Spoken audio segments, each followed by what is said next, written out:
What is going on, YouTube? Tyler here, and tonight I wanted to show you guys a iMac G5 17-inch. Now, I got this yesterday at a thrift store, ironically, which is kind of crazy for around here based off of my last video. Now, this box is extremely yellowed, but it's cool to get a box for an iMac G5. And now I say a box and not the box, because if we look right here, it notates it as a 1.9 G5. When in reality, this is a 2 gigahertz. This 2 gigahertz to be exact. This particular iMac was introduced in May of 2005 and then discontinued in October of 2005. So it's kind of neat. This side of the box is just talking about iLife. So I remember that was a big staple of Macs. Right here you've got your, I guess, your identification sticker that would say the specs, the configuration that you ordered, and I guess a barcode for internal tracking. Coming around to the back of the box, you just get a really nice picture of the actual computer. That would have been so cool if this was what like you saw in a store, you know, like if they had, and look at that, it even says actual size. Come on, iPhone, what are you doing? Yeah, there you go.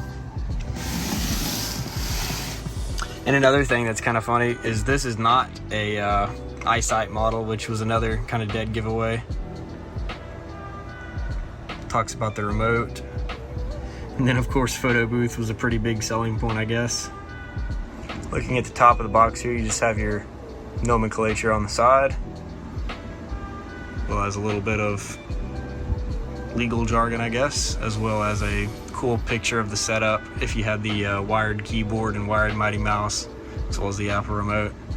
So opening this up, you've got a tab, you've got a lid, you've got 2 ears, and you flip this guy open. And here's the inside with one of the most yellowed power cords I've ever seen. So this is exactly how it came when I got it. You've got your power cord over here, original. You've got a wireless mighty mouse.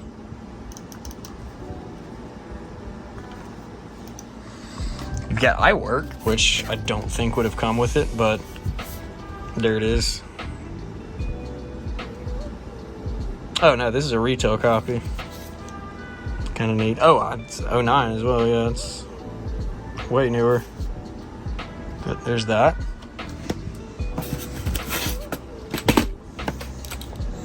You've got your wireless keyboard, which is also pretty dingy inside. Needs a good cleaning, but nothing I can't handle. I always thought these were neat looking keyboards. It's a shame they yellow so badly.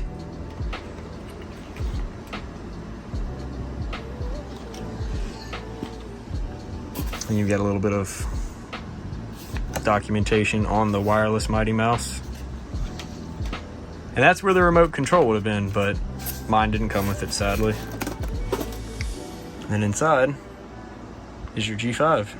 Here's the computer itself. A very familiar design. Stayed true all throughout the early Intel iMacs. One of the notable changes on the back is that the ports are vertical instead of horizontal as they were on the Intel iMacs. Here you've got your power input as well as a Kensington lock. You've got your power button, which they talked about in the keynote, how it's raised when everything else on the back is recessed, so that way you reach back there and you can feel it.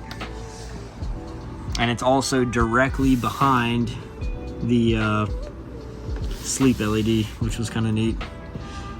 You've got your RJ45 Ethernet port, RJ11 modem, 2 FireWire 400s, 3 USB-A 2.0s, mini VGA, I could be wrong on that. Optical out, as well as your input, I believe. Yeah, digital in. You've got the iMac branding on the back, as well as a exhaust vent up top. Something worth covering, since it was an unfortunate departure come the Intel iMacs, is how easy these are to take apart. So down on the bottom down here, you've got 3 screws. You've got one there, you've got one there, you've got one there. You lift all three of those out, which don't actually come out. It's kind of it's a fascinating type of screw, actually. So it doesn't come out. It loosens, and it feels like it's stripped, and you get kind of worried. I can only imagine doing this like when this would have been somebody's main computer, and then it completely stops. But at that point, it's actually out and it's let go. I'm not exactly sure how that mechanism works, but you've got three of them. You take those out. So then once you get all three of those out, you literally just grab it. Yep, and it comes off that easily and gives you a full view of your internal components.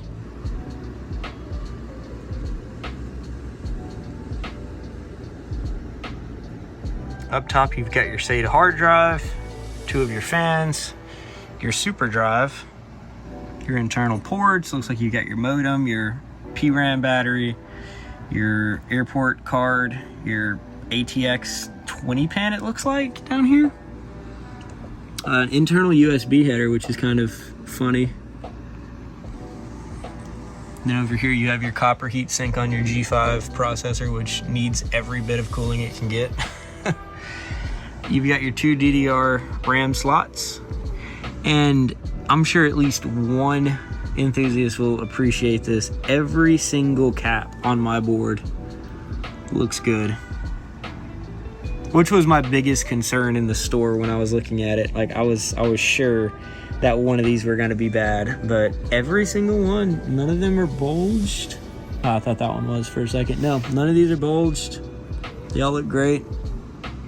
Kind of crazy, but that's just a cool looking inside. What a departure it was whenever they went to the Intel iMac.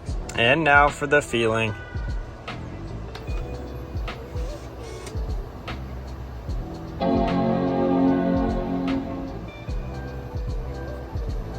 There we go. And the peripherals I chose are less than ideal, but this works, even though it's super bent, and this didn't even come with it. But that click though, this was a fresh install, by the way. It actually had the installation disc in it, and I just threw Halo on it yesterday to play a little bit of, and it's pretty interesting running it on a period correct computer somewhat. So we're running 10411, 2 gigahertz PowerPC G5, 1.5 gigs of DDR SD RAM. I'll go into System Profiler here real quick. I'll pull up the graphics. We have a ATI Radeon 9600 with 128 megs of RAM, 1440 by 900 display. We've got Airport, and Airport works great. Pretty interesting. I can connect it to my Airport Extreme up there. That's the time capsule for my other Macs. Yeah, so it's pretty cool. Really interesting that it, has no bad caps. That's what I'm most mind blown about. It's 160 gig hard drive, and yeah, it's just a pretty nice example of a G5 iMac.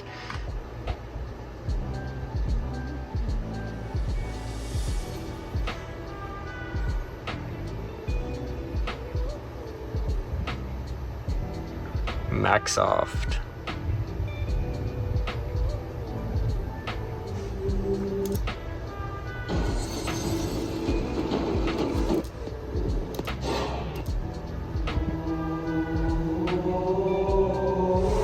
I know this brings at least one person back, because it sure brings me back.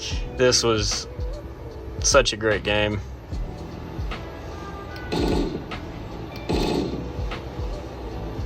Man, oh man. Feels like just yesterday. And with all that being said, it's time to go back in the box. Now I see a few spots on the screen, probably from people poking it like I just did.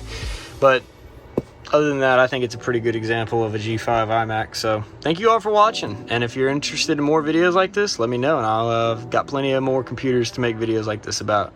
Thanks for watching, everybody. And hope y'all all have a great day.